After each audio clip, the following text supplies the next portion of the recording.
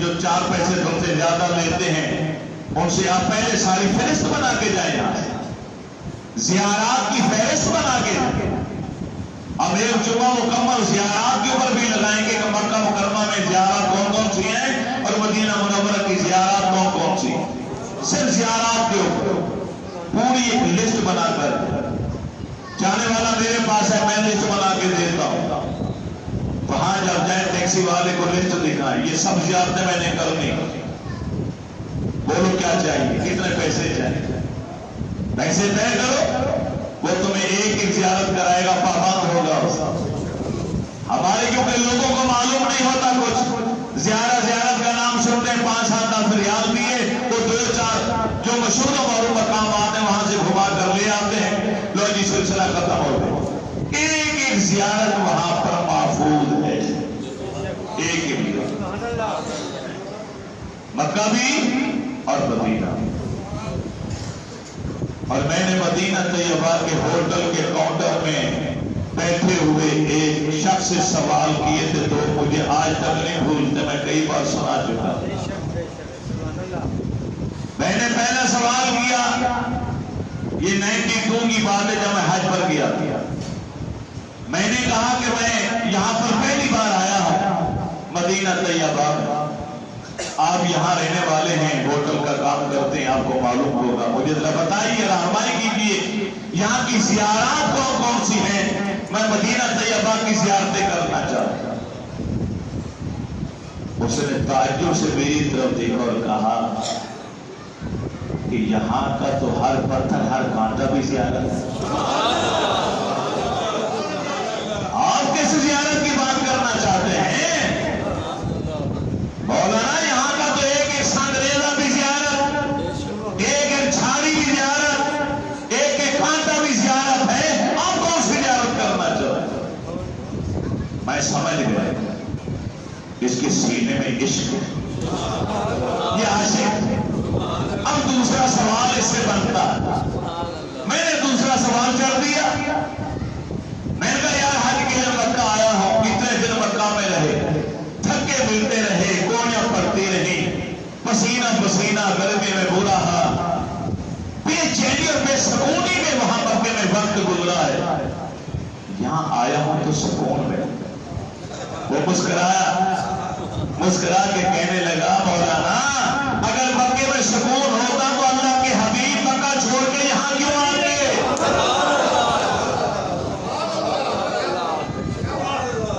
وہ مکہ چھوڑ کے مدینہ آئے ہیں یہی بتلانے کے لیے کہ سکون اطمینان قلبی یہی ملے گا عاشق کو۔ وہاں جاؤ گناہوں کو لے کر توبہ استغفار کرو، روح پیر کا گناہ بخشوا کے گناہوں کے کالے شادبے ہوئے پھینکو اور 5 سال ہو کر مدینے آؤ، یا سکون ہی سکون۔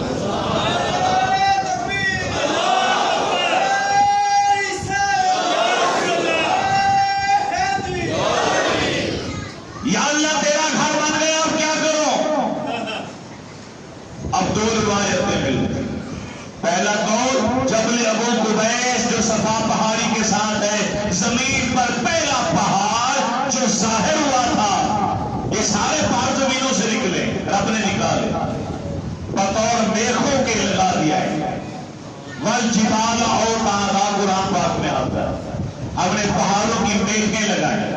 آپ کوئی چار وغیرہ لگاتے دیوار پر تو چاروں کونوں میں کیل ڈالتے تاکہ یہ اکھڑ نہ جائے، تو اللہ نے زمین کو پانی کے اوپر رکھا تو اس میں تھرتھراہٹ تھی، اس کی تھرتھراہٹ کو ختم کرنے کے لیے، اس کو قائم دائم کرنے کے لیے جگہ جگہ رب نے پہاڑوں کی میخیں لگا دی۔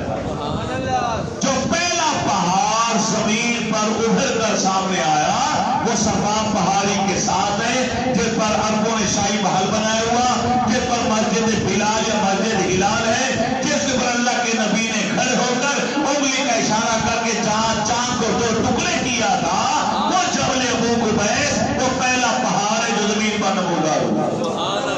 اس پہاڑ پر چڑھ کر اللہ کے رسول نے اعلان کیا، اذن فی الناس بالحج، اے ابراہیم حج کا اعلان کرو، لوگوں کو بتاؤ کہ میں نے اللہ کا گھر بنا دیا ہے، اے لوگوں آؤ اس کا طواف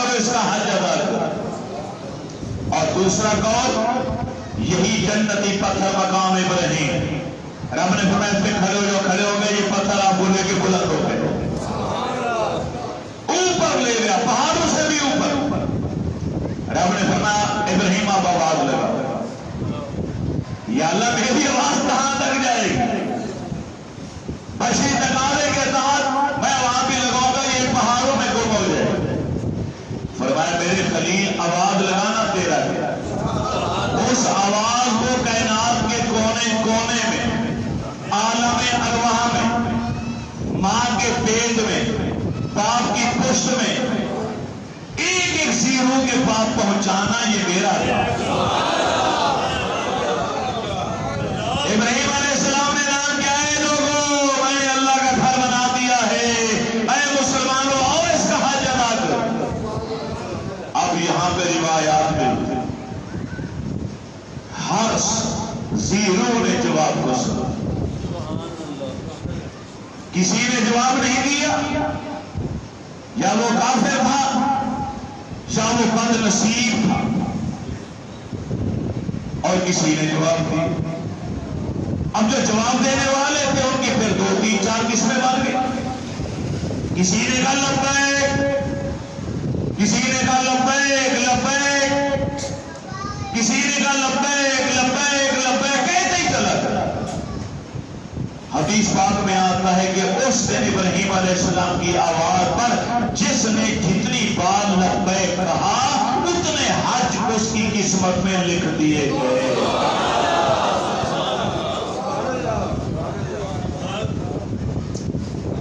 ہم آج سوچتے ہیں کہ میں نے پیسے جمع کر لیے میں حج پہ جا رہا ہوں، ارے تو کون ہے حج پہ جانے والا؟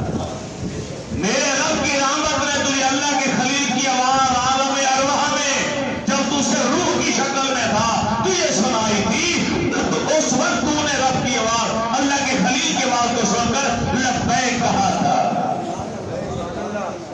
کیا کہا تھا؟ ہر حاجی ماں کیا کہتا ہے؟ ہم سے آج دلیل پوچھی جاتی ہے لبیک لبیک کہاں سے نکالا تم نے؟ یہ لبیک کا نعرہ آج کا نہیں ہے بھائی، ہے آج کا؟ یہ لبیک کا نعرہ تو بہت عرصے ہے۔ امام زین العابدین رضی اللہ تعالیٰ نے حج کا احرام باندھا تو روتے روتے اتنا گریہ جاری ہوا، نفل بھی پڑھی لیکن لبیک کہنا چاہتے تھے نہیں کہہ پائے، بے ہوش ہو، پانی ڈالا گیا، ہوش میں آئے، کہا گیا لبیک کہہ دیجئے، لبیک کہنا ضروری ہے۔ فرمایا ڈر لگتا میں ادھر سے کہوں لبیک، ادھر سے جواب ہے لا لبیک، تیری حاضری قبول ہی نہیں تو کہاں جاؤں گا؟ یا ہر عمرے پہ جانے والا، ہر حج پہ جانے والا، مومیاں فلمیں بنانے والوں، سیلفیاں بنانے والوں سنو، بخوف خدا لے کر جاؤ، عظیم انتصاری لے کر جاؤ، قبر اور تمہاری حاضری کو قبول بھی کرتے کہ نہیں کرتے۔ اور بیت اطہار میں سے اتنی بڑی ہستی بھی جانتے ہوئے لبیک کہ تمہیں ڈر رہی ہے، قبر میرے رب قبول کرتا ہے یا پھر میرے منہ پر دے مارتا ہے کہ مجھے تیرے لبیک قبول ہی نہیں۔ ہمارے پاس 4 پیسے کیا آ گئے، اتنا غرور تکبر آ گیا کہ ہم نے آج انسانی کو بلا دیا۔ آج بھی آپ دیکھیں live program channel T V پہ مکہ مکرمہ دکھایا جاتا ہے، لوگ تمام کام کر رہے ہیں، اپنی تصویریں فلمیں بنا رہے ہیں اور پاکستان والے گھر والوں کو دکھا رہے ہیں، دیکھو میں طواف کر رہا ہوں، دیکھو میں فلاں جگہ پہ یہ کر رہا ہوں وہ کر رہا ہوں۔ اس سے بڑی ریاکاری کیا ہو؟ 4-5 لاکھ روپیہ خرچ کر کے عمرہ کیا، ثواب ذرا بھی نہیں ملا، عمرہ تو ضائع گیا۔